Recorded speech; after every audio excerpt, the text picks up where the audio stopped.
सीतापुर नाम के एक गांव में लोग बहुत हंसी खुशी रहा करते थे। उस गांव में एक बहुत गरीब परिवार रहता था। उस परिवार में मोहन, उसकी बीवी लता और उनका 8 साल का बेटा चीकू रहते थे।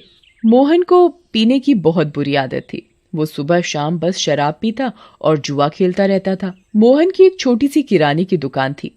मोहन कभी भी उस दुकान को ठीक तरीके से नहीं चलाता था और जितना भी थोड़ा बहुत उस दुकान से कमाता था वो सारी कमाई शराब पीने और जुआ खेलने में उड़ा देता था। वो रोज शराब पीकर लता को मारता था और उसे घर चलाने के लिए कोई पैसे नहीं देता था। एक रात लता और चीकू भूखे बैठे थे क्योंकि घर में खाने के लिए कुछ नहीं था। वो देर तक मोहन का इंतजार करते रहे।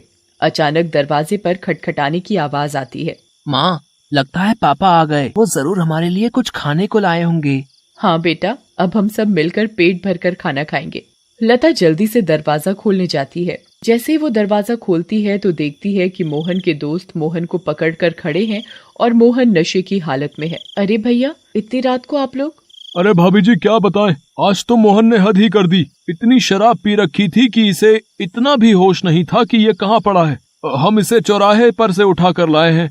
अगर कोई गाड़ी वाला कुचल जाता तो बताओ, आप लोगों की तो जिंदगी खराब हो जाती। हाँ भाभी जी, बस आप लोगों का सोचकर हम इसे यहाँ ले आए, वरना तो इसका सबके साथ ऐसा व्यवहार है कि कोई इसकी मदद ना करे। मोहन के दोस्त मोहन को कमरे में ले जाकर लिटा देते हैं और वहाँ से चले जाते हैं। बेटा चीकू, आज हमें फिर से भूखा ही सोना पड़ेगा। मैं तेरे पापा के भरोसे तुझे और भूखा नहीं रख सकती।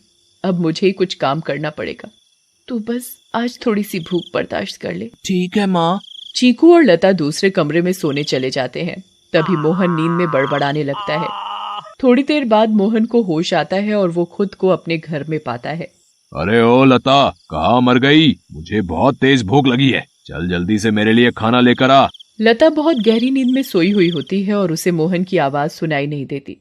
मोहन 4-5 बार आवाज देता है पर लता नहीं उठती। मोहन गुस्से से लाल हो जाता है और कमरे में रखे एक मोटे से डंडे को उठाता है और दूसरे कमरे में जाता है जहां लता और चीकू सो रहे होते हैं। वो डंडे से लता को बुरी तरह पीटने लगता है। लता अचानक नींद से उठ खड़ी होती है। बचाओ बचाओ, मुझे मत मारो।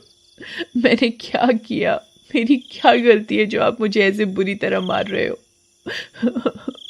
मैं आधे घंटे से आवाज दे रहा हूँ कि मुझे खाना दे दे और तू यहाँ घोड़े बेचकर सो रही है, हैं? ऊपर से मेरे साथ जुबान लड़ा रही है। मोहन लता को बहुत मारता है।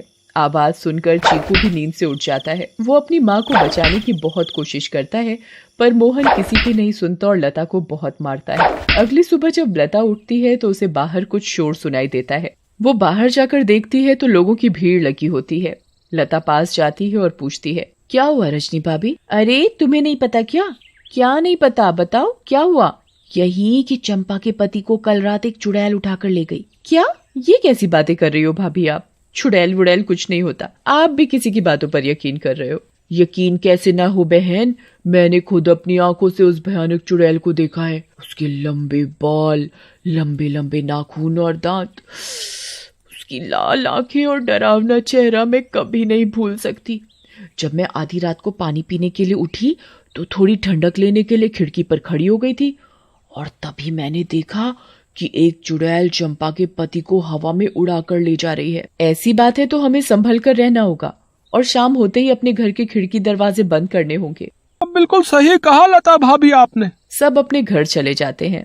लता भी काम ढूंढने निकल पड़ती है। वो घर घर जाकर काम मांगती है पर उसे कहीं काम नहीं मिलता। अंधेरा होने लगता है और आखिर में उसे सरपंच मिलता है। क्या हुआ लता? बड़ी परेशान दिख रही है। बस क्या बताऊं सरपंच जी, चीकू के पापा का तो सभी को पता है कि वो ठीक से कमाते तो है नहीं और जो कमाते हैं उसे दारू में उड़ा देते हैं। इसीलिए मैं ही काम ढूंढ रही हूँ ताकि अपना और अपने बच्चे का पेट भर सकूं। ऐसी बात है तो मेरे पास एक काम है। मेरी माँ बहुत बड़ी हो गई है और बिल्कुल चल फिर नहीं सकती।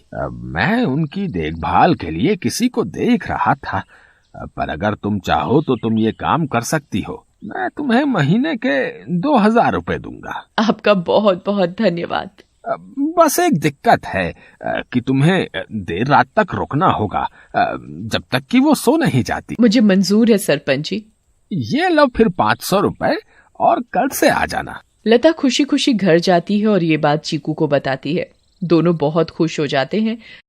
तभी वहाँ मोहन आ जाता है। क्या बात है? किस बात की इतनी खुशी मनाई जा रही है? मुझे उनकी बड़ी माँ का ध्यान रखना होगा, जिसके बदले वो मुझे पूरे 2000 रुपए देंगे। तू कहीं भी जाकर मर, मुझे कोई फर्क नहीं पड़ता, बस मुझे दारू पीने के लिए पैसे मिलने चाहिए। तभी मोहन को लता के हाथ में कुछ पैसे दिखते हैं। मोहन वो पैसे लता से छीन लेता है। लता बहुत रोती है और अपने पैसे मांगती है, पर मोहन उसकी एक नहीं सुनता और दारू पीने चला जाता है। लता उन पैसों में से कुछ पैसे अपने पल्लू में पहले से ही बांध लेती है, जिसका वो घर का राशन ले आती है। उस दिन लता और चीकू पेट भरकर खाना खाते हैं, चैन की नींद सोते हैं। दूसरी ओर चुड़ैल का आतंक शुरू हो जाता है। वो आसमान से आती है और गांव वालों के घरों के ऊपर उड़ती रहती है।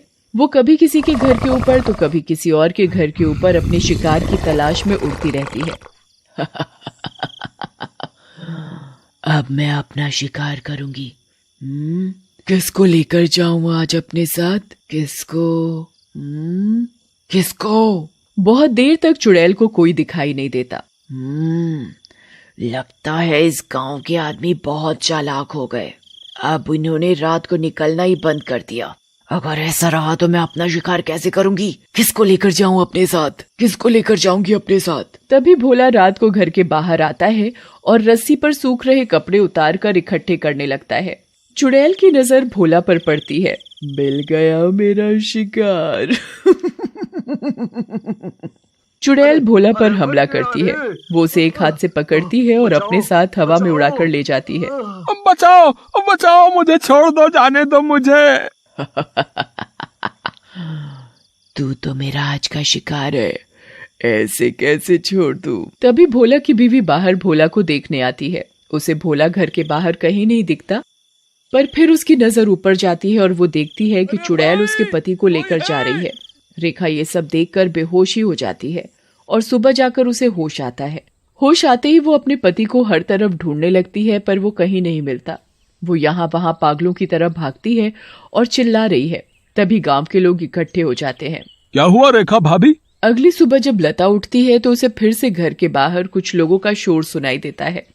लता बाहर जाती है। क्या हुआ रजनी भाभी, आज किस बात का शोर हो रहा है? अरे लता, कल रात चुड़ैल रेखा के पति को उठाकर ले गई। रेखा का तो रो रो कर बुरा हाल है। बेचारी रेखा भाभी। पर मुझे ये समझ नहीं आ रहा कि वो चुड़ैल हर रात किसी के पति को ही क्यों उठाकर ले जाती है।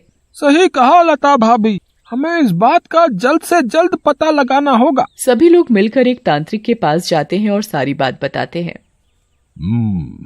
मैं अभी पता लगाता हूँ कि ये चुड़ैल चाहती क्या है। ओम ह्रीम क्लीम चामुंडाय विच्चय नमः। ओम ह्रीम क्लीम चामुंडाय विच्चय नमः। तांत्रिक ध्यान लगाता है और उसे वो चुड़ैल दिखाई देती है। ये कोई साधारण चुड़ैल नहीं है, बहुत खतरनाक चुड़ैल है। इसे कब्जे में करना या खत्म करना मेरे बस की बात नहीं। पर हाँ, एक बात मुझे पता चली है कि ये बस आदमियों को ही नुकसान पहुंचाती है। इससे औरतों या बच्चों को कोई खतरा नहीं और इसकी शक्तियां रात को ही काम करती हैं। दिन में ये हम लोगों की तरह एक मामूली इंसान जैसी बन जाती है। बस मैं अपनी तांत्रिक विद्या से इतना ही पता लगा पाया हूँ। सब लोग अपने अपने घर चलने लगते हैं। तभी लता बोलती है, मेरे पास एक सुझाव है, अगर वो काम कर जाए तो।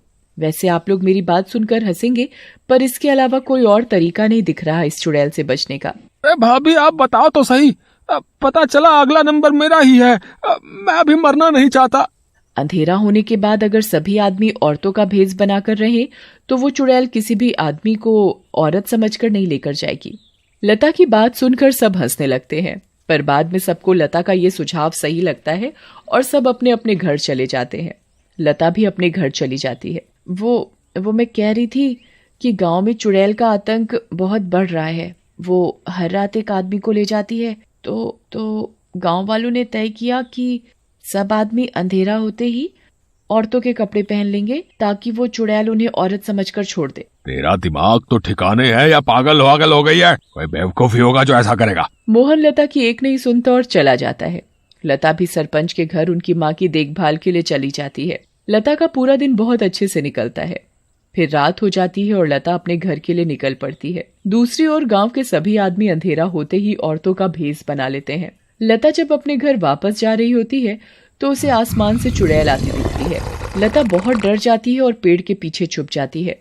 तभी वहां से मोहन गुजर रहा होता है। हे भगवान, अब मैं क्या करूं? अब तो ये चुड़ैल इनको ले जाएगी, मैं इनको कैसे बचाऊं? मिल गया मुझे मेरा शिकार। चुड़ैल उड़कर मोहन को पकड़ लेती है। बचाओ बचाओ, कोई मुझे इस चुड़ैल से बचाओ। चुड़ैल मोहन को लेकर हवा में उड़ने लगती है। तभी लता दौड़कर आती है और चुड़ैल का पैर पकड़ लेती है। चुड़ैल लता को देखकर वापस जमीन पर उतर जाती है। ऐ पागल औरत, छोड़ मेरा पैर और ले जाने दे मुझे इस आदमी को, ये मेरा शिकार है। नहीं, मैं तुझे नहीं छोड़ूंगी। मैं तुझे अपने पति को नहीं ले जाने दूंगी, चाहे इसके बदले मुझे अपनी जान ही क्यों न देनी पड़े। चुड़ैल बहुत कोशिश करती है पर लता उस चुड़ैल के पैर को नहीं छोड़ती।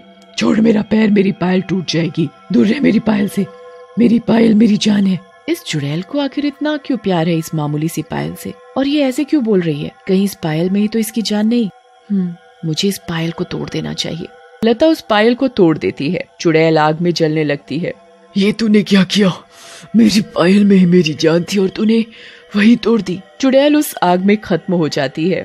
अब मुझे माफ कर दो लता, मैंने हमेशा तुम्हें मारा पीटा और आज तुमने ही मेरी जान बचाई।